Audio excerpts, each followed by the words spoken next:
Hey folks, Coach Johnson here, back in the studio after a bit of a break for some training and some testing and some cool martial arts stuff. So today, in this video, we're going to talk about 5 challenges that women have getting in shape, losing weight, how we can accomplish that task while dealing with these challenges. I'm going to give you a trigger warning. I'm going to use a lot of dude speak in this video. We're going to talk some real truths, not so much feelings. So hope you're ready for that. Let's get started. All right, so we have the 5 most common challenges I think women have that men generally don't. These are all generalizations. I know, you're different.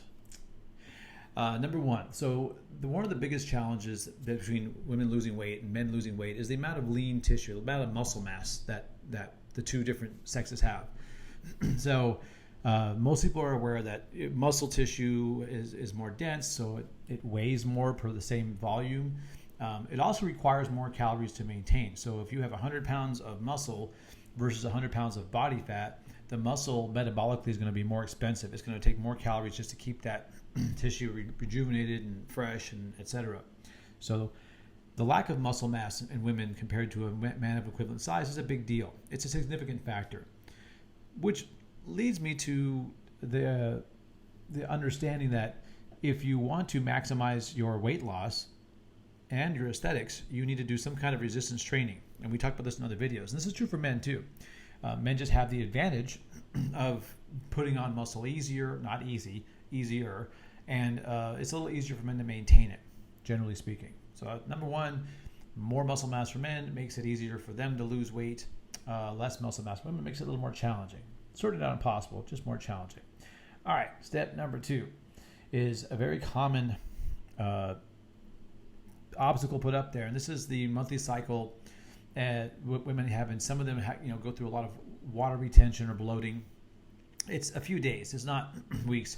If you're bloated for weeks, it's probably because you're retaining food, not retaining water. So it's a normal thing. So even though we often as trainers use weight as your metric, we understand that it's going to fluctuate up and down. So it's a long-term metric. We don't get to hung up on what's happening every day, but it's important and it's easy to measure. So the monthly cycle can definitely affect the amount of actual weight loss you experience, but not necessarily the amount of lean tissue that you are building or the amount of body fat you're losing. So that's good. That's just a temporary glitch in the matrix. All right. The third thing that I see women struggle with is they have a propensity to store snacks everywhere. Excuse me. Snacks in the purse. Snacks in the car, snacks in the office drawer. Generally speaking, men don't really do this. Well, first of all, most men don't carry purses. I guess it would be a satchel. But that makes a convenient place to keep snacks. Now, I'm not against snacks. It's just the quality you choose that makes a big difference. So you want to make sure you're choosing something that's conducive to your your nutrient dense food and calorically low impact lifestyle. That's the way to go. So snacks on demand is a challenge for most women. The next thing we do that we experience that causes challenges when losing weight is women tend to be a lot more social than men. And in our culture, and I think in most cultures, social activities almost always revolve around food or drinks or both. So if it's happy hour with the office crew, if it's girls' night out or game night, oftentimes there's a large amount of food available, and generally it's very poor quality. How do you solve this problem? Do you become a hermit? Of course not. Being social is a natural part of everybody's existence, but especially for females. Is you have to, let's go back to this last one where you bring snacks. Well, you bring your snacks that are going to benefit you. So when you provide a snack tray for game night, you're going to provide something that's a better quality of food, of indulgence, if you will. And yes, people are going to bitch about it. People are going to complain like, oh, why do we have a vegetable tray? Where's the chips and dip? Look, man, sacrifices must be made. So that's the way it goes. So the social eating is definitely a challenge that makes it more difficult for most women to hit their weight loss goals. And along with eating, since that's the bulk of the results from weight loss come from the eating part, is many women struggle to eat enough protein to keep them from losing muscle mass when they're on a caloric deficit, which goes right with like the other points. You want to eat healthy. You want to eat, nutritionally dense food. You want to have, things that don't have a huge caloric impact. But you need to build muscle mass.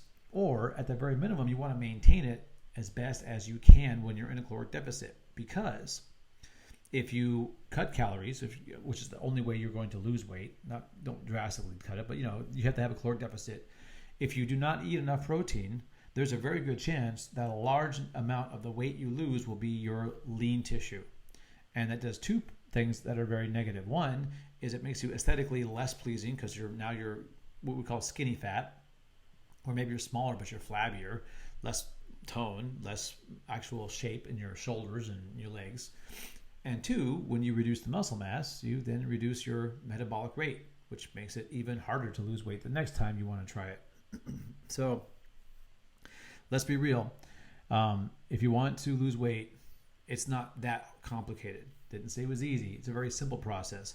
But to make it easier, make sure you are doing some resistance training. Don't just get on the cardio machine and just endlessly walk or jog or deal on the stair climber. Make sure you're actually doing some resistance training. Body weight's fine, weight training bands, kettlebells, it all will do a pretty good job. A good trainer will obviously steer you in the right direction. Make sure that, if you understand that if you are on your monthly cycle, there may, not everyone has this, there might be a few days where your weight will spike due to water retention. And you'll know because your clothes will fit tight all of a sudden. Bloating usually happens faster than actual weight gain. You know your body, so you'll know. Just be aware that's a temporary thing. If it's not temporary, then it's not water. Unless you have, you might have some other kind of edema happening. And also keep your purse and your car and your office and your kitchen free of unhealthy snacks. Make sure the snacks that you have at hand, if you choose to have any at all, are ones that are going to support your mission, your quest to get in better shape and be leaner. And make sure that as you eat, you choose nutritionally dense food. The primary nutritional element you should have would be protein. And now there are different qualities of protein. Generally speaking, plant-based protein is not as isn't absorbed in the body as much as animal-based protein. That generally speaking, that's a whole other topic. So now let me ask you this question. Part of what we do as a trainer is we try to help people determine a why. Have what is the burning desire that makes you want to lose weight? What do you hope to accomplish? For some people, it's simply living longer because maybe they're so unhealthy with where they are now. They're actually shortening the lifespan. They're interfering with the quality of life. They can't be active with their children or families. They're simply, or their joints are aching because they're so heavy. But usually it's more vanity, and there's nothing wrong with that. To a certain extent, most people want to look better in clothes. They want to look better in social gatherings. They want to feel like they haven't let themselves go.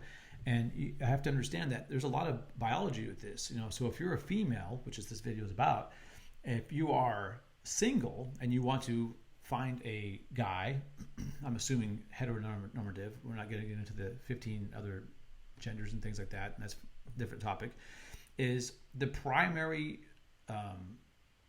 source of attraction for male to a female, how males view it, is how good a shape you're in. That's like literally the first thing we notice.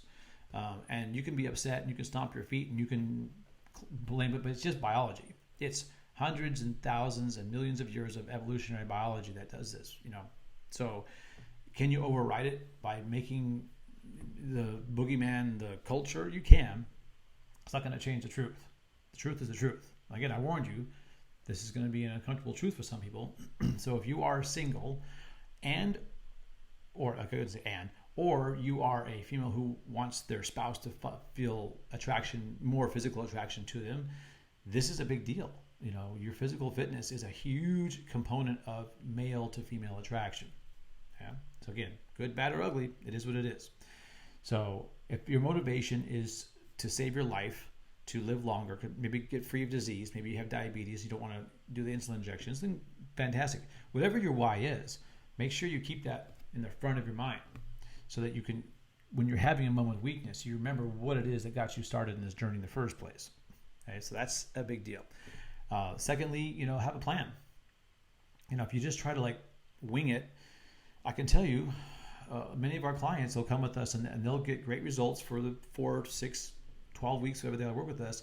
And if they don't commit to staying on some kind of a lifestyle plan, whether, whatever it is, they will almost inevitably, I would say 85% of the time or more, end up gaining the weight back. Now, maybe they take some 6 months, maybe it takes them 3 years. But without consistent action, you're going to likely end up right back where you were, or worse, especially if you have these other issues like you lose muscle mass along the way. So therefore, you go back to eating the way you were and you gain weight even faster because you have less lean tissue, et cetera, et cetera. So if you can just make sure that you are eating enough protein, when you're out socially eating, you prepare for that ahead of time. Bring your own snacks, or think about order like an adult. Don't just order junk food. If you keep snacks around you in your purse, in your car, make sure they're healthy ones. Make sure you're doing some kind of resistance training to keep the muscle mass you have, or maybe gain a little bit. Again, natural females that aren't enhanced by anabolic drugs are not going to get bulky. It's not going to happen, not easily. And lastly, if you experience a little bit of fluctuation throughout the month because of your cycle, don't freak out about it. But also don't use it as an excuse to say, oh, screw it, I'm just going to eat like crazy. Stay on the plan. Have a plan. Be consistent. Understand your why. All right. Hope that makes sense, guys. Coach Jay out. I wish you the utmost success in your endeavors to be healthy and fit and happier, healthier, and harder to kill. Talk to you later.